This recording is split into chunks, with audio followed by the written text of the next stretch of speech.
Hai, Assalamualaikum. Jadi kali ini kita mau berangkat ke Makassar, tapi perjalanan kali ini agak berbeda karena biasanya kita berangkat lewat Bulu Dua atau lewat Camba, tapi kali ini kita mau coba lewat Takalasi Baru. Kalian juga pasti penasaran kan, bagaimana jalannya, bagaimana medannya, dan secantik apa pemandangan di sepanjang jalan ini. So, nikmati video ini sampai akhir.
Nah, sepanjang jalan ini kurang lebih 2 atau 3 kilometer.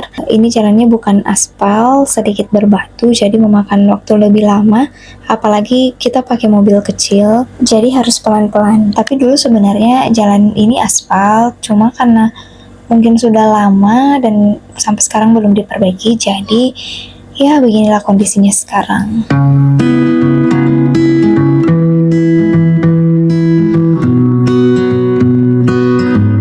Sebenarnya agak trauma lewat jalan ini karena 2 tahun lalu sempat ada kejadian di mana saya dan teman nekat lewat jalan ini dengan modal Google Map. Posisinya kita berdua sama-sama belum pernah lewat jalan ini. Kita tidak tahu jalurnya seperti apa, kondisi jalannya seperti apa. Tapi karena pada saat itu kita buru waktu, jadi kita memilih alternatif jalan yang harusnya tiba di rumah lebih cepat dari jalan biasanya. Namun ternyata proyek jalan ini belum selesai dan hanya sebagian jalan saja yang sudah diaspal. Jadi ceritanya waktu itu kita dari Baru mau ke Sopeng, tapi setelah melewati perkampungan warga di Desa Benange, ternyata jalannya masih tanah merah dan belum pengerasan, belum ada tanda-tanda pengerjaan jalan. Karena di Google Map menunjukkan kurang lebih beberapa kilometer lagi itu kita sampai di tujuan. Jadi kita paksakan untuk melanjutkan perjalanan dengan kondisi jalan yang sebenarnya tidak bisa dilewati dengan motor matic. Sebelumnya sempat ragu untuk melanjutkan perjalanan karena sepanjang jalan kita jarang sekali berpapasan dengan kendaraan lain dan hampir tidak ada kendaraan dari arah berlawanan. Tapi pas di perkampungan, bertanyalah kita sama warga yang lewat, terus katanya bisa dilewati dan sudah bisa tembus khusus ke Sopeng. Tapi warga ini tidak menjelaskan bahwa kendaraan tertentu saja yang bisa lewat. Jadi lanjutlah kita dengan harapan, mungkin cuma beberapa meter saja yang rusak dan setelahnya sudah aspal lagi. Tapi setelah beberapa pendakian dengan posisi saya berjalan kaki, sementara teman saya ini dorong motor karena sudah setengah mati untuk nanjak, apalagi kondisi jalan masih tanah merah dan kerikil, jadi susah untuk mengendarai kendaraan. Kita istirahat sebentar sambil berpikir mau lanjut atau putar balik karena kondisinya sudah gelap, kanan kiri hutan, lampu penerangan cuma mengandalkan lampu motor dan senter HP, dan di tempat itu benar-benar tidak ada jaringan seluler, tidak ada jaringan internet, jadi mau minta tolong susah. Apalagi di jalan ini masih jarang sekali orang lewat, hanya benar-benar orang dari perkampungan sekitar. Kebetulan pada saat itu tidak ada orang yang lewat, jadi kita memutuskan untuk putar balik. Nah, pas jalan turun kembali ke perkampungan, motor sempat oleng dan ternyata teman saya sudah tidak enak badan. Tapi untungnya masih bisa jaga keseimbangan, jadi kita tidak sampai jatuh dan kita masih bisa sampai di perkampungan. Untungnya lagi di perkampungan ini masih ada warung yang buka. Setibanya di warung, teman saya muntah dan tidak bisa melanjutkan perjalanan. Jadi kita istirahatnya di warung itu. Alhamdulillahnya pemilik warung menerima dan mengizinkan kita untuk istirahat di warung miliknya. Nggak kebayang lagi bagaimana jika teman saya tumbang sebelum sampai di warung ini. Padahal mungkin saja dia sudah tidak tahan selama perjalanan. Melihat teman saya muntah sepanjang malam membuat saya khawatir. Ditambah lagi di sini sama sekali tidak ada jaringan. Jadi untuk mengabari keluarga dan teman itu sama sekali tidak ada akses. Apalagi tempat kita masih jauh dari jalan raya. Sementara saya pun takut keluar sendiri untuk mencari jaringan. Selain kondisi jalan yang sepi, saya juga tidak mengenal daerah tersebut. Apalagi kejadiannya malam hari. Karena kepikiran keluarga di rumah tidak bisa menghubungi kami, membuat saya tidak bisa tenang malam itu. Sesekali saya memeriksa HP dan mencoba mengirimkan pesan melalui WA atau SMS, berharap ada jaringan nyasar yang berhasil mengirimkan pesan tersebut. Tapi sampai dini hari, bahkan sampai pagi hari, pesan tersebut tidak terkirim. Nah, singkat cerita, keesokan harinya, sekitar jam 6 pagi, saya duduk di teras warung, masih diselimuti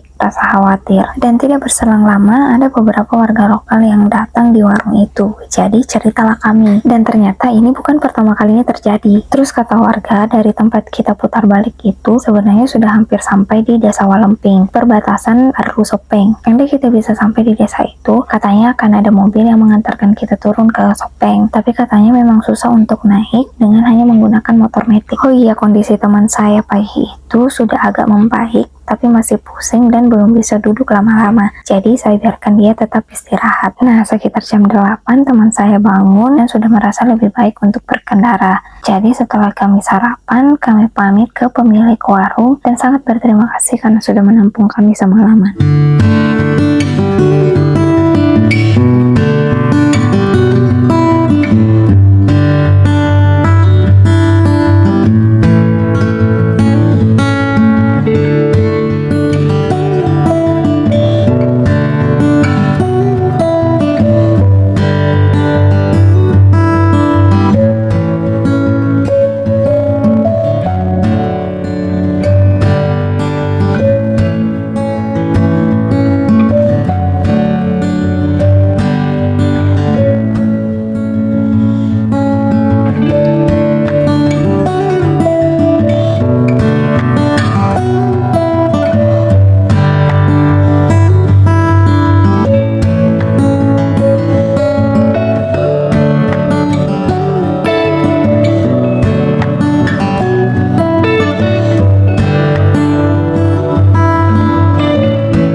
Lanjut cerita, setelah meninggalkan warung, kita memutuskan untuk kembali ke Jalan Poros baru Parepare, lalu melanjutkan perjalanan ke Sidrap, rumah teman saya. Kenapa jadinya ke Sidrap? Karena melihat kondisi teman saya yang kurang sehat dan jarak terdekat dari tempat kita adalah Sidrap. Jadi tidak mungkin dia mengantarkan saya kembali ke Sopeng. Sepanjang jalan saya tidak lagi memerhatikan kanan dan kiri jalan. Saya hanya fokus di HP dan memerhatikan jaringan. Yang saya pikirkan saat itu, saya harus mengabari orang di rumah agar mereka tidak lagi khawatir. Nah, pas dapat jaringan, HP kami berdering tanpa jeda. Orang tua, saudara, dan teman mereka bergantian menghubungi kami. Benar saja, mereka sangat khawatir karena selama 12 jam kami tidak ada kabar dan tidak bisa dihubungi. Pagi itu, kakak saya dan orang tua teman saya sudah siap-siap untuk mencari kami. Bahkan teman-teman kita ada yang sampai melapor ke polisi. Mendengar mereka sangat khawatir, saya merasa bersalah dan tidak kuasa menahan air mata menetes. Namun perasaan sudah sedikit lega karena sudah bisa menghubungi mereka dan mengabari bahwa kami sudah dalam perjalanan pulang. Namun dalam perjalanan, lagi-lagi kami mendapat musibah. Ban motor kempes sehingga mau tidak mau kami harus mengurangi kecepatan sembari mencari bengkel terdekat. Dan tiba-tiba ada pengendara motor yang mendekat ke arah kita dan menawarkan bantuan agar kami bisa tiba di bengkel lebih cepat. Jadi untuk orang-orang baik ini, terima kasih sudah datang tepat waktu dan bersenang hati menolong kami. Semoga kalian sehat selalu, panjang umur, dan semoga Allah datangkan hal-hal baik kepada kalian.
jika sesuai dengan dugaan saya, kira-kira di jalan inilah waktu itu saya berhenti dan memutuskan untuk kembali ke perkampungan. Karena kejadiannya malam, jadi sulit untuk memerhatikan daerah sekitar. Apalagi tidak ada lampu penerangan selain lampu motor kami. Oh iya, lanjut cerita, setelah kami sampai di bengkel, diperiksalah kondisi motor teman saya. Dan ternyata kondisi motornya lebih parah dari perkiraan kita. Dan ada beberapa bagian yang harus diganti. Seketika saya membayangkan bagaimana jika waktu itu kita tetap memaksakan untuk melanjutkan perjalanan. Untung saja kami mengambil keputusan yang tepat untuk kembali ke perkampungan pada waktu itu.